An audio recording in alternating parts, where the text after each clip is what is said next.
Жителите на Рачиново на протест пред Евана откако веќе трет ден се без струја. Според компанијата, преоптоварувањето на трафостаниците поради незаконско користење на електричната енергија довело до голем дефект, што ги оставило 80% од Рачиново без струја, заедно со населените места Орланци и Мојанци. Жителите бараат хитна средба со надлежните од компанијата. Тие се жалат дека постојано се соочуваат со недостиг на струја, како и дека цените на електрична енергија биле превисоки. Граѓаните на протестот добија поддршка и од градоначалникот Ридван Ибраими.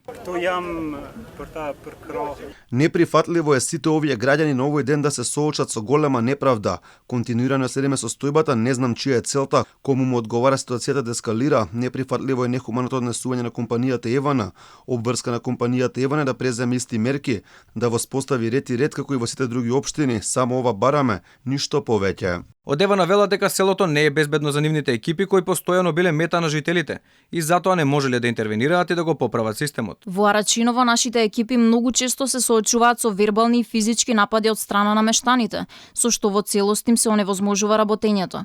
За да се работи мора да се создадат услови за нормално работење, како за дефекти, така и за реконструкција и модернизирање на мрежата.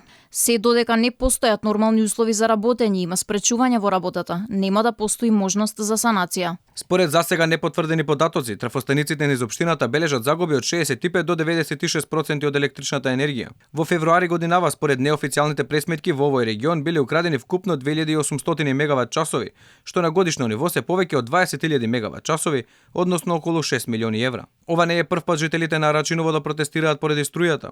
По неколку дена секогаш им била вклучувана, а проблемот со наплата останувал нерешен.